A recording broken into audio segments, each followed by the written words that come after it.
This is a real interview, translated into English. You can find the original story via the link in the description. My name is Maxime. Right now, I am in the Russian Federation. I live in the city of Volgodonsk in the Rostov region. I came to Russia, to the city of Volgodonsk, about 2 weeks ago from the United States. Before that, I lived in America for around 11 years. This time, I came back not just for a visit. I returned to Russia fully. To be honest, the reasons are mixed.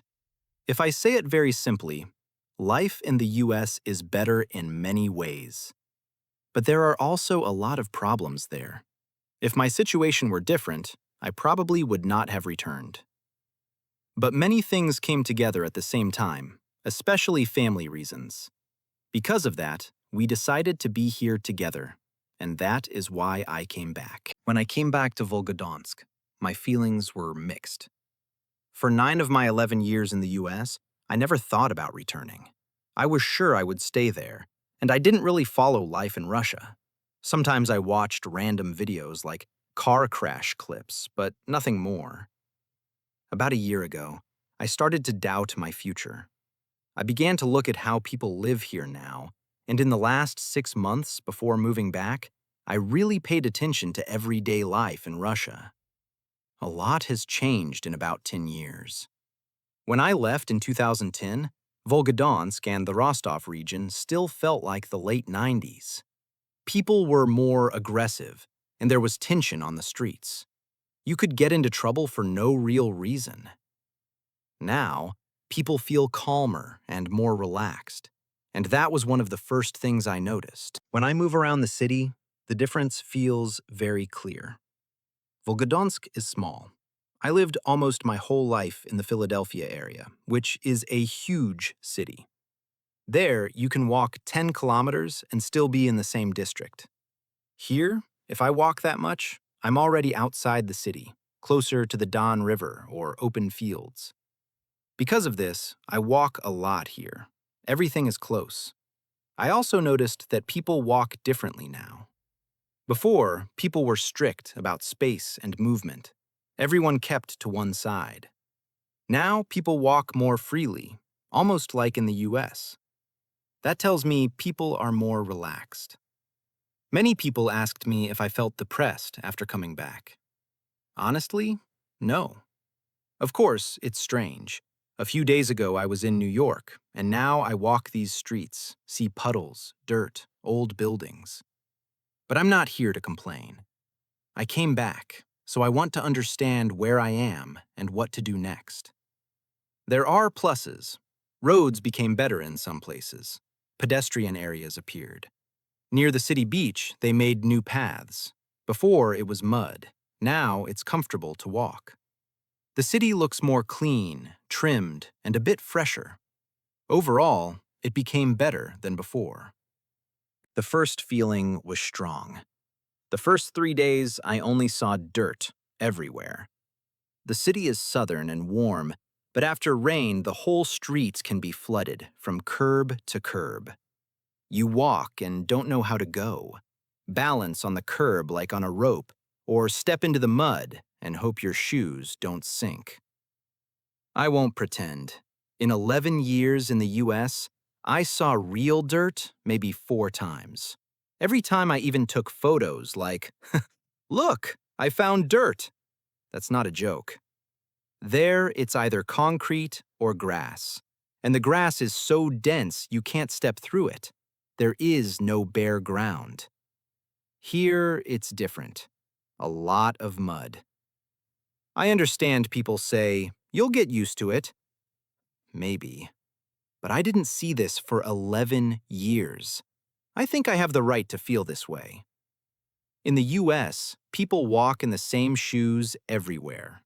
You walk outside, then inside apartments or houses, and nothing changes much. Floors stay clean. Here, the contrast is very noticeable. Let me go back to the moment when I left and how it all started. My case is not typical. Many people in the US always told me, we came here for money. I didn't leave for money. I'll explain shortly. In 2008, I was studying at an institute. I really wanted a Japanese motorcycle. I had a simple bike before, like many guys, but I needed money for a good one. So I took an academic leave for 1 year to go to Moscow and earn money. At that time, my cousin brother and I planned to go to St. Petersburg to work together. We grew up together, like real brothers. But after I took the academic leave, I met an old classmate from technical college and went with him to work in Moscow instead. 2 months later, my brother went to St. Petersburg for summer work. He died there. I was 22. He was 21. After that tragedy, our family relationships became very hard. We started to argue a lot, and I felt that I was slowly moving away from my family. After I came back from Moscow, I continued my studies. Around that time, I met an old friend. She was very happy and told me, "We've just come back from the USA. We went there on a work and travel program." She said it was amazing. They lived in a small town in Tennessee, worked, and just enjoyed life. I listened to her and thought, this is exactly what I need. I wanted to go somewhere where I would be alone. I had heard that America is a country of individualism, a place where people mind their own business and don't interfere. That felt right for me. I came home and told my family, "I'm going to America, one way. You'll see, I'll make it there."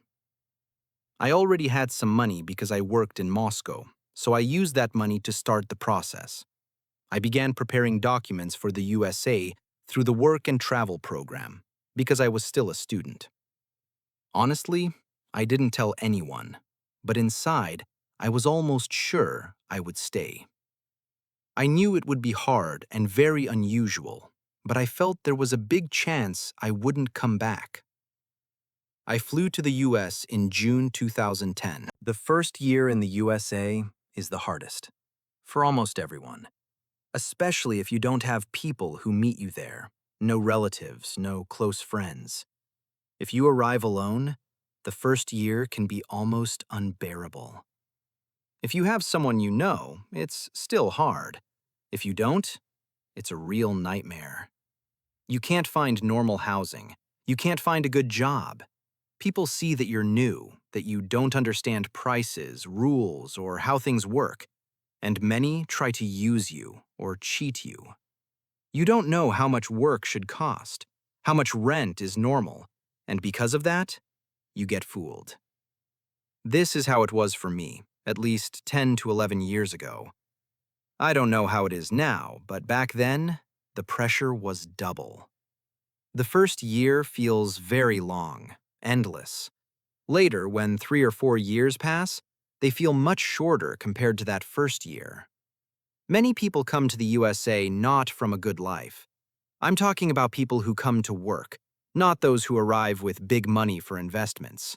I mean people who worked hard back home, in Russia, Ukraine, Belarus, from morning till night, barely surviving. In the USA, they also work very hard, but the conditions are a bit better, and they hope for a better life than back home. I found my first place to live while I was still in Russia. I searched on the internet, used a translator, and wrote messages to people in Philadelphia.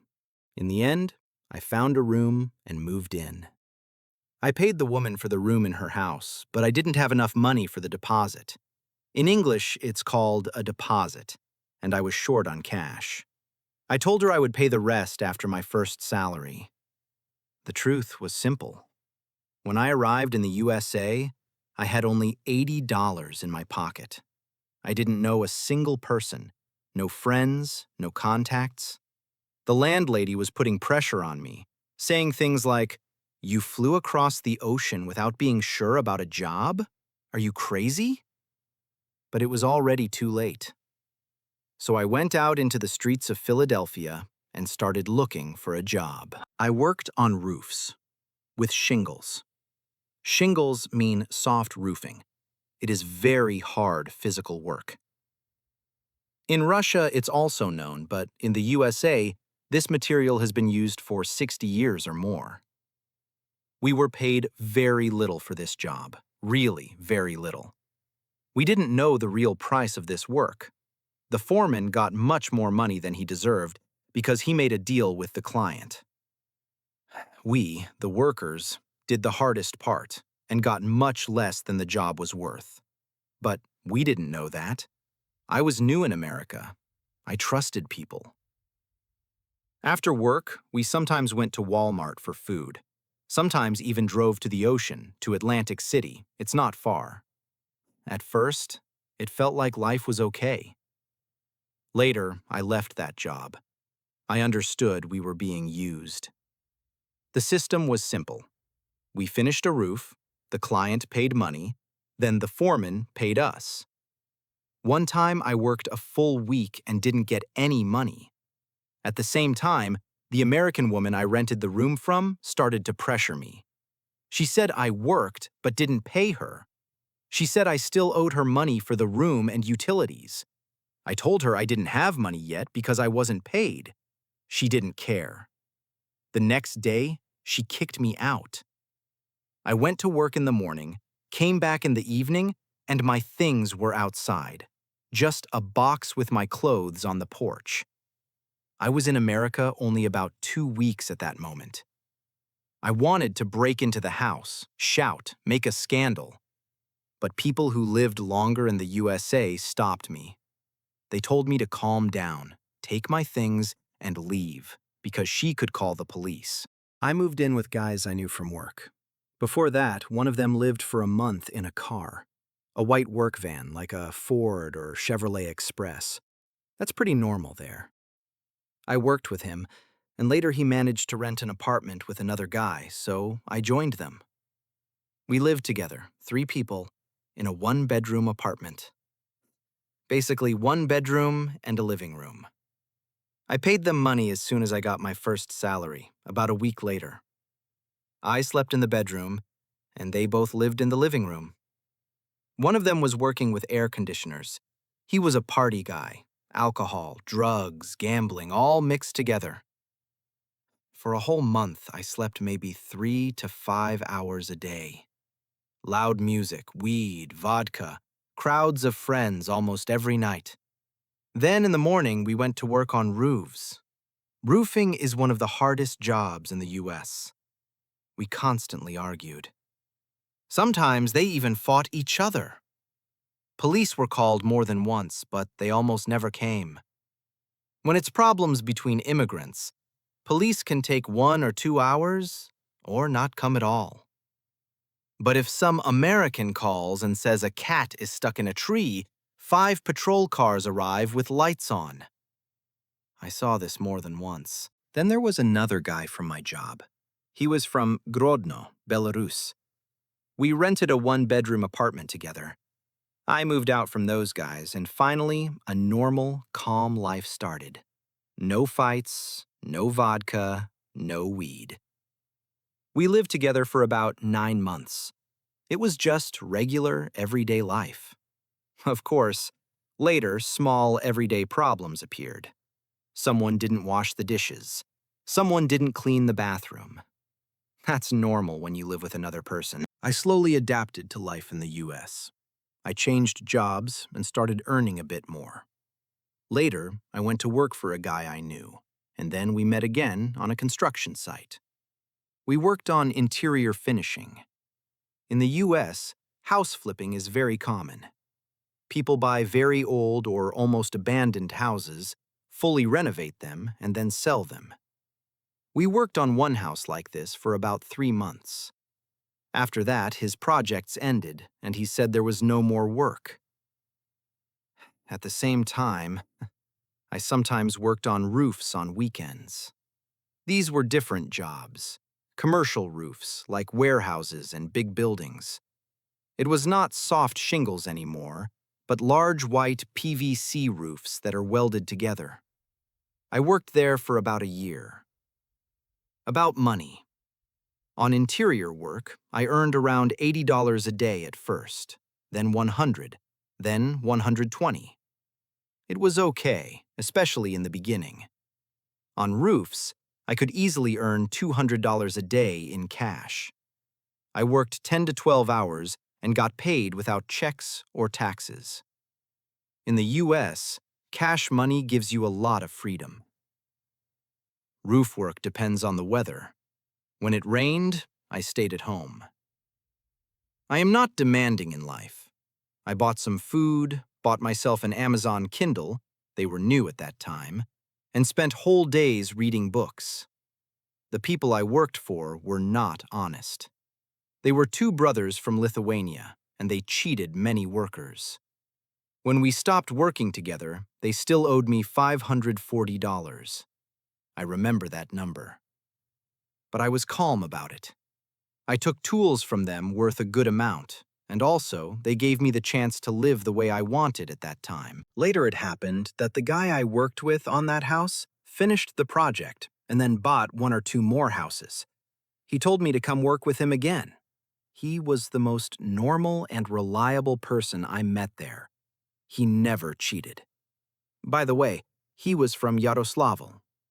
In Philadelphia, there are very few people from Russia. Most immigrants are from Ukraine.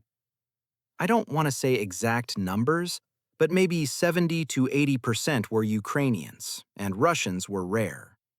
That's why I especially trusted him. I went to work with him again, and everything was calm. I knew I would not be cheated.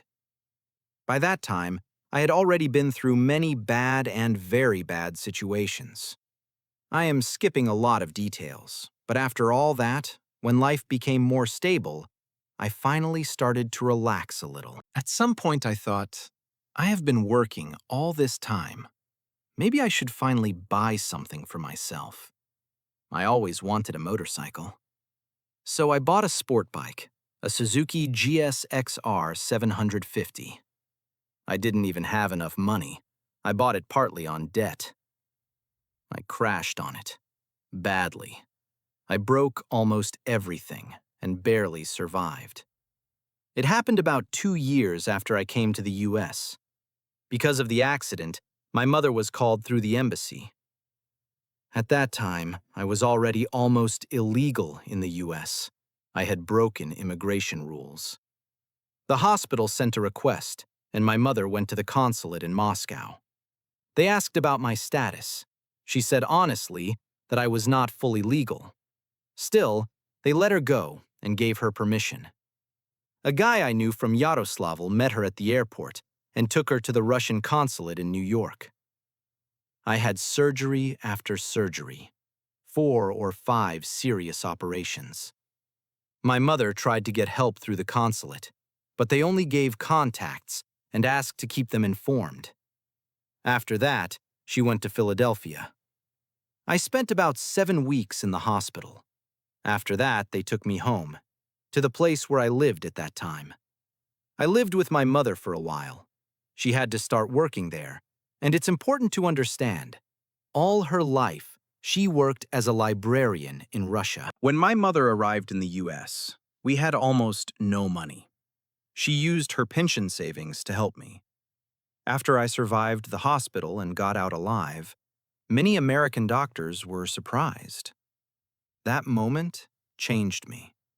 I started to believe in people again. I am not a misanthrope, but I am careful with people, especially after my first time in the US. I saw many bad things. But when I got into real trouble, people helped me. One former classmate, we were not even close friends, took my mother to Rostov-on-Don to help her with documents. Another man I knew online from motorcycle forums, from Moscow, asked how he could help. I said honestly, "We need money. We have nothing." He sent money to Philadelphia. He sent $5,000. That moment really changed my view. People are better than we often think. I had 9 or maybe 10 surgeries under general anesthesia. American doctors and nurses were amazing. I respect them deeply. Some just did their job, but many truly cared. They supported me a lot. In the US, when you leave the hospital, By law, you must receive some help. That is why they called my mother from Russia. I could not take care of myself. When they discharged me, they had to give me food and basic support. I was not a citizen, so my support was limited. I had broken jaws, I could not eat for months. My jaw was wired shut, and I was fed through a tube. When I was discharged, nurses secretly collected food for me from other patients. They asked people to share because I did not have enough. They filled 1 or 2 bags with food and told me quietly not to tell the doctors. I say this because normal people exist everywhere. There are no American people or Russian people. There are just people. After I came back from the hospital, I spent about 3 or 4 more months recovering. First, they removed the tubes, then later the wires, already when I was at home. After that, I had to return for surgeries 2 more times. But honestly, I never had real thoughts about going back home. For 9 years, not once. I am not lying. Still, this happens to everyone who lives abroad. If someone listens to this and has lived outside their country for 3 years or more, they will understand. Once or twice a year, you get these moments. You think about the place where you grew up, where you swam in the river as a kid, where you walked with your girlfriend. Small memories like that. Sometimes you suddenly feel like going back. Then you remember how life really is there, and that feeling goes away. I had moments like that too, when I missed Russia. Mostly because in America, I always felt like a stranger. Not badly, but still, stranger. That is why I returned. Even though deep inside, I always wanted to stay. I will say it honestly, this is my personal opinion. I do not claim it is the absolute truth. But in my view, any state makes life harder for its citizens. America does this a little less than Russia. That is exactly why I stayed there for so many years. For me, life in Russia felt even harder. I did not have pink glasses. I saw how bad things can be in America. Then I looked at Russia and thought, for me, it is still better there. That was my logic. After the accident, I recovered. Later, doctors allowed me to work again. My mother and I started working together. For about a month, she stayed with me because I could not even stand properly. Then she went to work in cleaning. Like many women from our countries, she cleaned houses of rich people. She worked very hard, 5 or 6 houses a day. She joked and said she was working because of me. She said she was sitting there for $100, but at least she could see that I was getting better. She also said that calling her to America was worth it because she could help me and be there for me. For this, I am incredibly grateful to my mother. After that, step by step, I returned to construction work. Just to understand the timeline, I got into the hospital in June, and I went back to work in November. In March, my mother started talking about leaving. Her visa was almost finished, and she needed to renew it. She asked me if she should stay or go back. I told her I would stay. I said everything was more or less okay, and she could return home if she wanted. She applied for visa extension, but later she said she was tired. She said America was very hard for her, and she felt really bad there. She asked if she could go back to Russia, and if I would manage alone. I told her yes, I would try. She got the visa extension, but still decided to leave. 1 week later, on March 6, 2013, she flew back to Russia. After that, I did not see her for 8.5 years. After that, I skipped my personal relationships. I don't want to talk about my private life, but of course I had it. In America, people don't live alone. But I noticed one thing. People from our countries usually stay with people like them. Russians, Ukrainians, people from the former Soviet Union mostly keep together. Very few fully become American in mentality. I think younger people are different. Kids growing up now are almost the same everywhere. In 20 years, everyone will wear the same caps, the same Jordans, the same sneakers. You won't see much difference. But people over 30 are different. We have another mentality.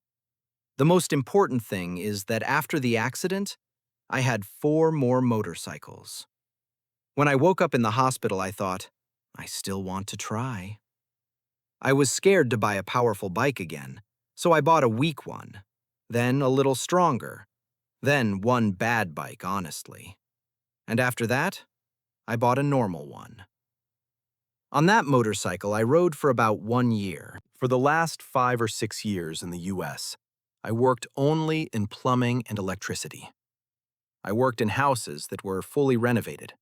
I installed new PVC pipes and did all the electrical wiring. Was I happy with it? Honestly, not really. It was just work. You work and work. The main thing people should understand is this. For 9 years, I worked 6 days a week. Not only the first year, not 2 or 3, sometimes 5 years, sometimes almost your whole life. In America, 6 working days a week is normal.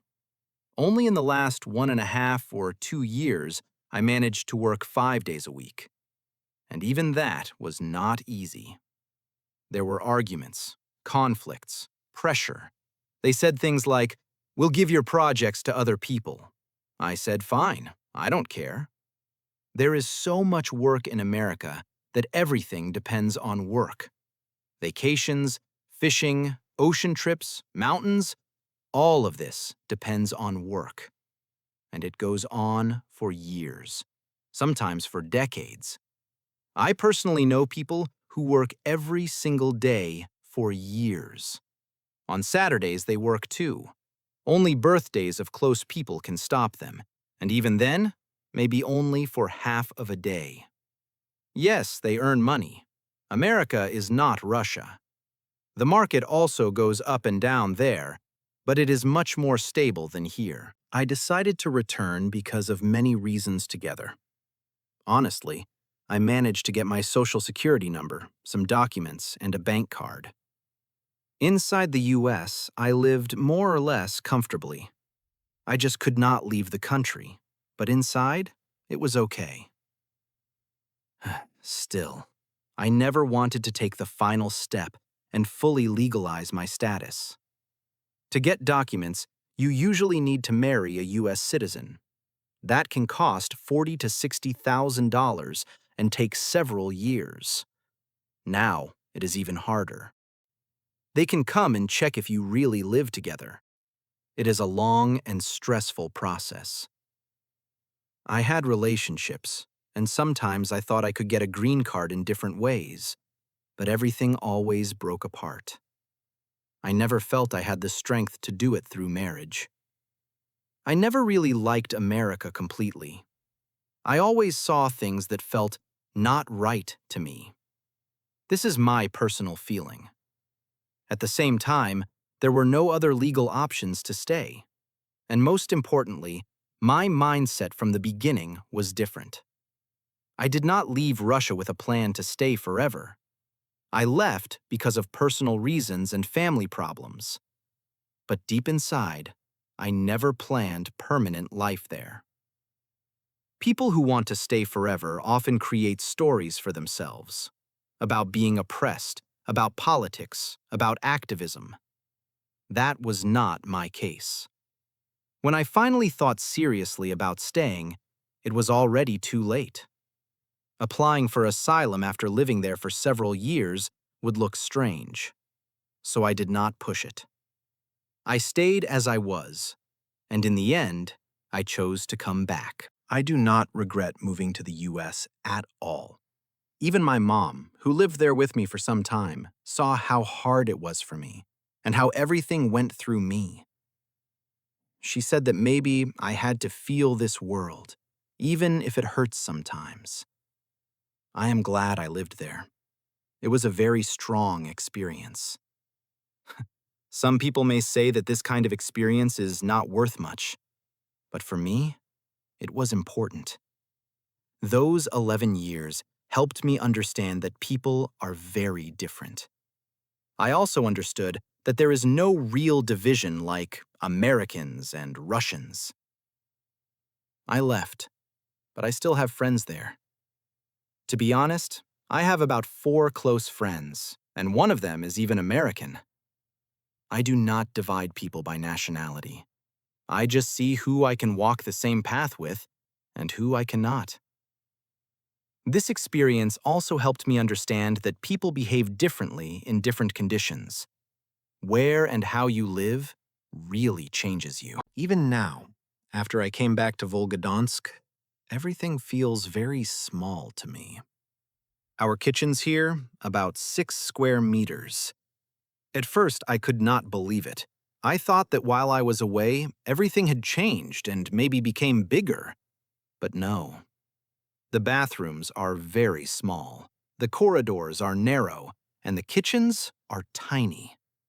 On the first day, I honestly did not understand how people live like this. You open the fridge, it is small. You take something, something else falls. You turn around and hit your knee on the gas stove. Everything is very tight. My mom says she is used to it. She lived alone there for 10 years. And I understand that now I have to get used to life again. Almost like learning the world from the beginning. It is not my fault that I lived 10 years in different conditions. This made me realize something important. People really can live in very different conditions. You cannot just imagine how you would feel. You have to live through it. I am really glad I had that experience. Now I am back, and of course I have a lot of thoughts in my head. So yes, it was a combination of factors that made me leave Philadelphia and come back. My mom also retired, and she needed to sell her apartment. I had to be involved in this too. If I had stayed in the US and only sent her a power of attorney, she would be able to sell it only after a few years. That was also part of the reason. Because of all this, I allowed the possibility to return. And yes, I do not exclude that I could go back again one day. I even told my mom that, in America, I already saw a lot, lived through many things, and honestly, I also hurt myself there, both physically and mentally. To understand better, my first real shock was the hospital bill. When my friend from Yaroslavl and I opened the first letter from the hospital, the amount was $712,000. That was the first bill. Because I had no insurance and I was listed as self-pay, they gave me a big discount. A very big discount. After that, I was supposed to pay around $290,000. Of course, I did not pay it. While my mom was with me, she acted like a typical Soviet person. She believed that if you go, ask, wait in lines, maybe something will work. So we went from office to office, stood in lines, talked to people. Every time they asked for new papers, and every time something was missing. They said, "Go home, find this document, and come back." But I simply did not have those papers. During all this time, I was still having surgeries, recovery, new procedures. After I was released from the hospital, they tried to extend something, maybe insurance, maybe help. I honestly don't even know exactly what. In the end, nothing really worked out. So while all this was happening, yes, I clearly understand that I caused a lot of damage to my life in America. My name is Artyom. and I've done around 2,000 interviews with people who moved to completely different countries. I hope you enjoyed this story, and that it maybe helped you improve your English. Don't forget to subscribe and share your thoughts in the comments.